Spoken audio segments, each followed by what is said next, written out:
Welcome back to another episode of Perligo Ponders, to respond to your comments, questions, and theories related to my own comments, questions, and theories connected to the music and lore of 21 Pilots.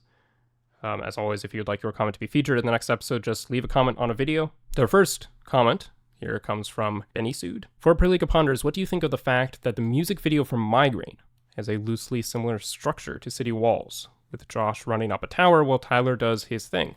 Do you think the tattooed rings in Tyler's arms are a precursor to the smear? So that's kind of two questions in one. To the second question, right away, I don't. That doesn't mean they aren't, but I have never seen them as that. So no. Short answer, no. I don't think so, just because they're not on his neck or hands. And I think they're probably related to something else. But it's not a terrible idea. And that could definitely be the case. For the first main question, though, for those of you who don't know, during the Vessel era, 21 Pilots filmed and released a music video for the song Migraine, which wasn't released or made publicly available in the United States. It was kind of a United Kingdom exclusive video. I'm still a little unclear as to why or exactly how that was done.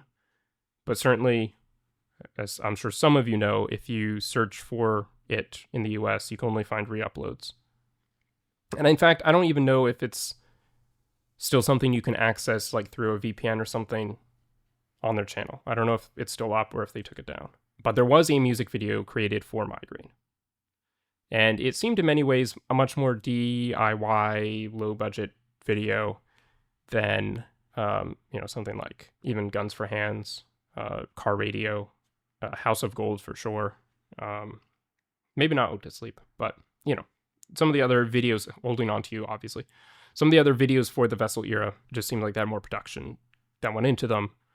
And the Migraine video was a bit more do-it-yourself. It's an interesting video. Kind of features them walking and running around a city or a town.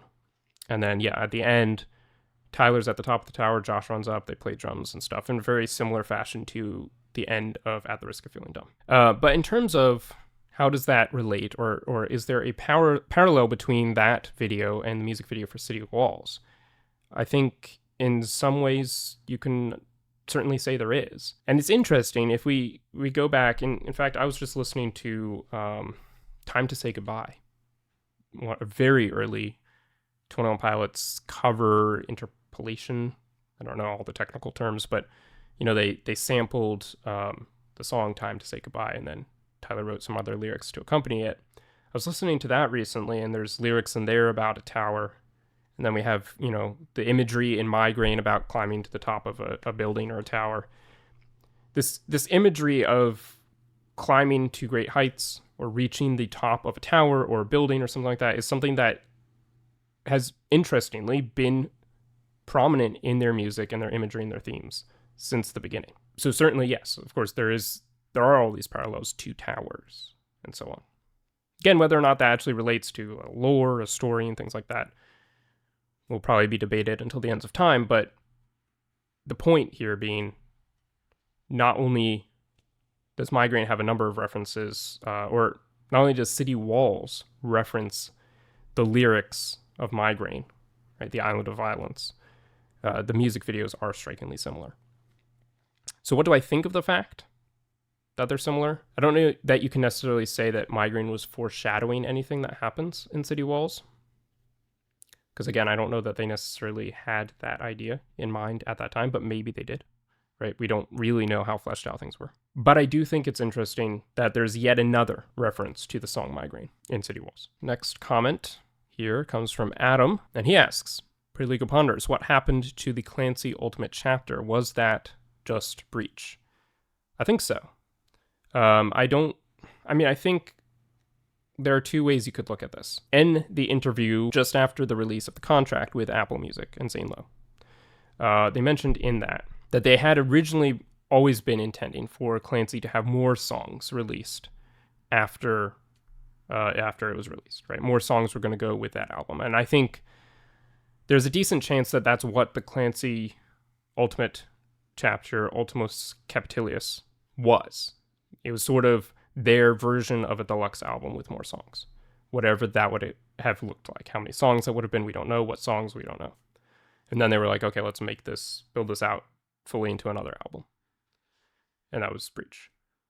So whether or not Breach always existed and always existed equaling the Clancy Ultimate Chapter, I don't know. But at the very least, Breach was born out of that Clancy Ultimate Chapter, if that makes sense. That's my interpretation, that's my understanding of what happened there, based off of what they've told us. Next up is a comment from Abby Weiss, who has been featured a number of times in Perligo Ponders. She starts out by saying, I think Formidable is my least favorite song. It's not even that bad, and I love Never Take It. It's one of my favorites off the album, along with the last two. For Perligo Ponders, what is your favorite song off of Scaled and Icy? A couple weeks ago, or I guess a month ago at this point, I shared my thoughts on Scaled and Icy as an album. And I mentioned it wasn't necessarily my go-to collection of songs. Not necessarily my favorite album by the band. But I will say, there are some songs I do very much like. And in fact, this question's a bit more of a challenge than I might have anticipated, because I am torn between Shy Away, No Chances, and Redecorate. And I think of those three, the one that I seek out to listen to the most would probably be No Chances. But I do think in many ways Redecorate is a better song. And if I could, of those three, if I could only pick one to have been made or have been released and the other two, would never have existed, I think I would have to go with Redecorate. Because I don't, as much as I like No Chances, as much as it was a wonderful song to see performed live, I think Redecorate is a better song to have in existence. Next question from Benjamin something or other. I might have missed when this was talked about before, but I was at the Bricketstown show this past Sunday, and the last shirt Tyler was wearing at the end of the show was the white Clancy shirt, but instead of Clancy, the shirt said Always. Not sure if you heard about this. I've seen it.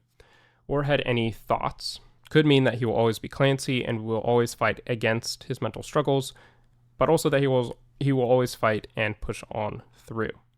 Yeah, I mean, that shirt is a reference, obviously, to the end of the City Walls music video.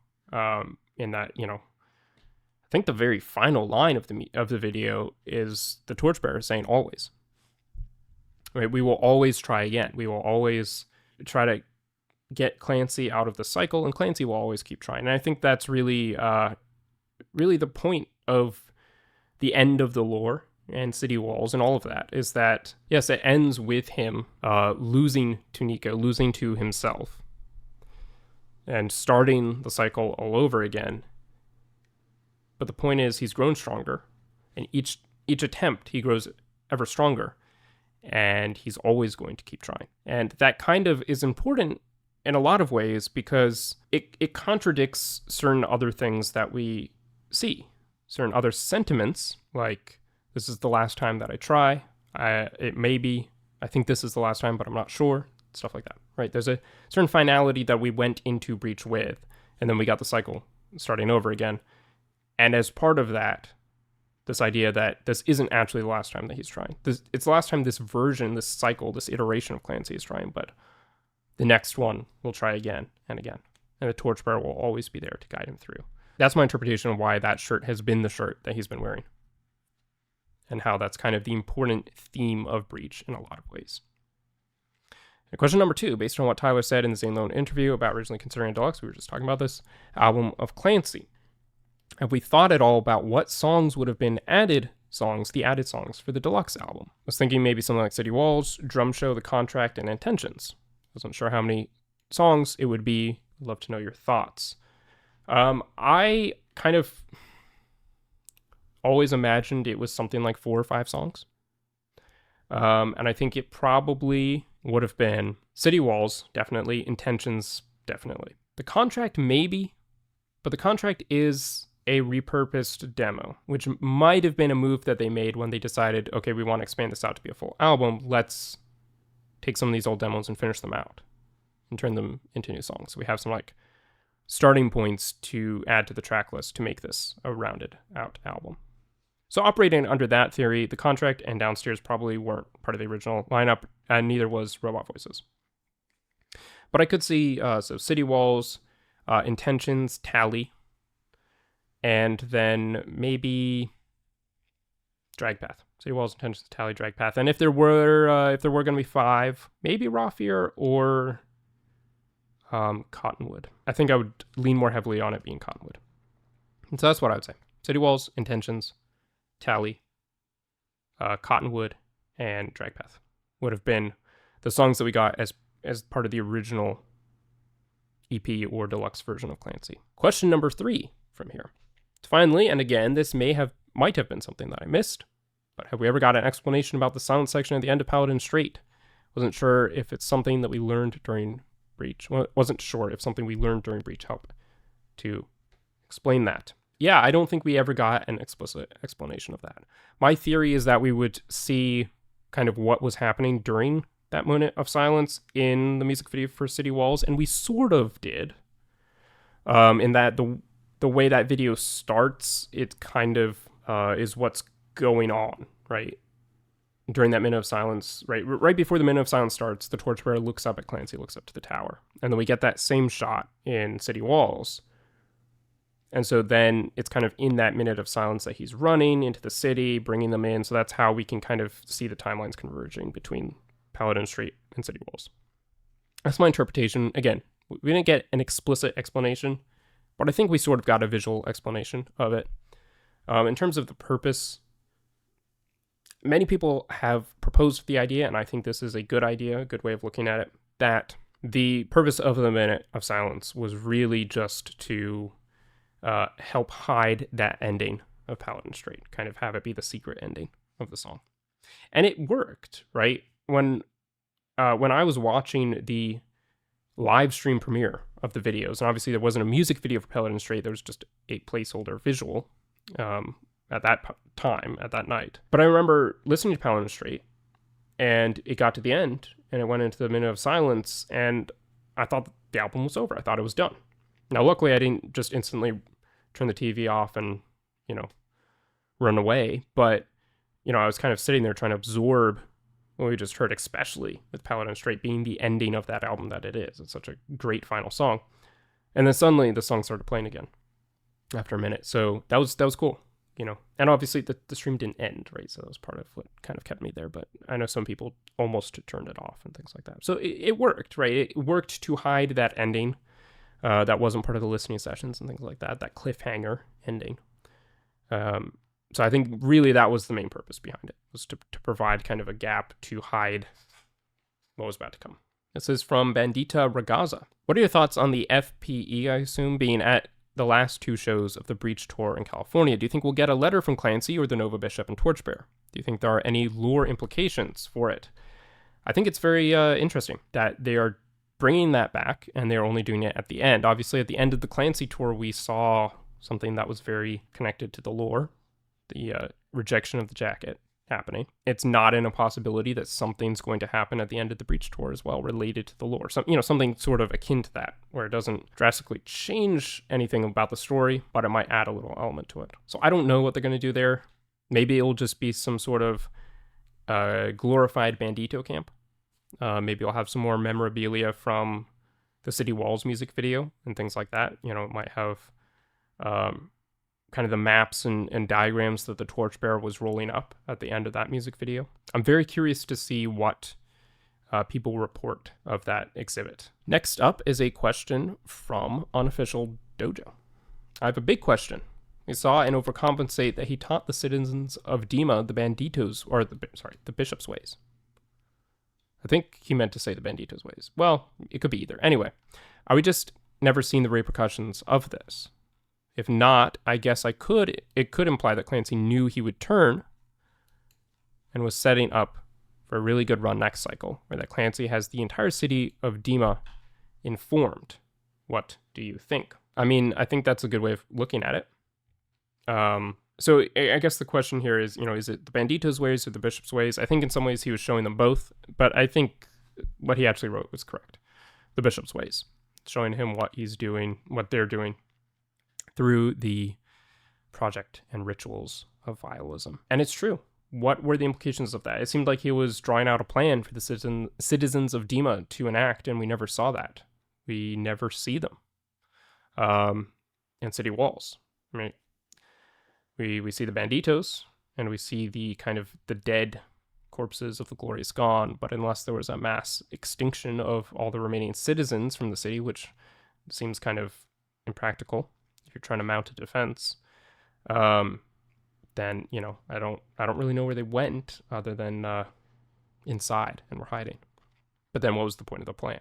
So it may just be one of those things that we're going to have to continue to theorize about and speculate on as we continue to unpack this completed story.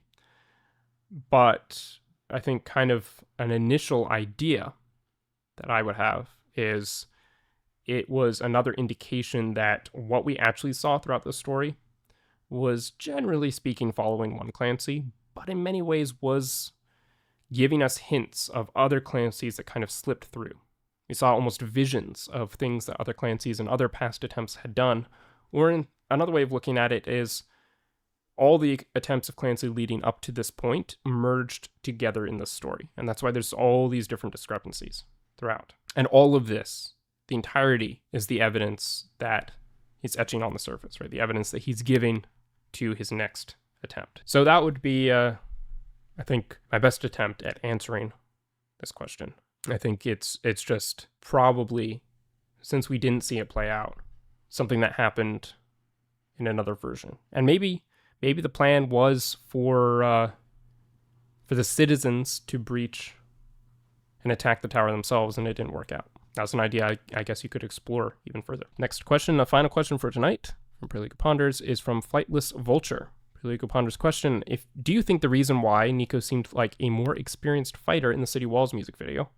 My theory, maybe some point in the previous cycle, this almost exact same thing happened, and maybe Clancy's actions are somewhat predictable. I don't think the cycle is completely linear and the same all the way through, just something to think about. It definitely was kind of the impression that I got when watching the video, especially the second time, right? For those of you who saw the live premiere, it just instantly restarted, right? And so there was a lot, you had an opportunity to kind of look for answers to initial questions in that moment.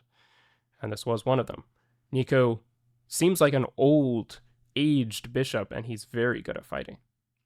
And he knows exactly how to defeat Clancy, right? How to parry his blows and everything like that. And in some ways, the way in which it's done reminds me, not because necessarily this was a tribute or a reference to this, but because it's playing upon a similar idea. It reminds me of, I realized as I started saying this, that if you haven't seen the film yet, this actually kind of spoils it. I'm not going to say what film or what director. There's a film that came out sometime in the last 5 years about time travel. And there's a moment in which two people fight each other, and in a similar fashion to this, they have sort of prior knowledge, or one of them at least has prior knowledge of the other's actions. And because of that, he's kind of able to parry all his blows. He's able to predict what his next move will be. So anyway, I just think it's an interesting idea. I think it's definitely a good, I think it's true, right? I think it sort of ties into the idea of time travel, repeating cycles, all this time loop, that this past version knows what he's going to be up against. And maybe the last attempt got him into the tower. And so, but there was other parts of the plan that just weren't as good. And so, Nico knows exactly what his future self, his next version, this new Clancy, is going to do, and exactly how to defeat and parry those blows. Great idea, great comment. It expressed something that I had in my subconscious. If you'd like your comment to be featured in the next installment of Perligo Ponders, comment something interesting, flag it with Perligo Ponders if you'd like, but I don't just pull from comments with that flag.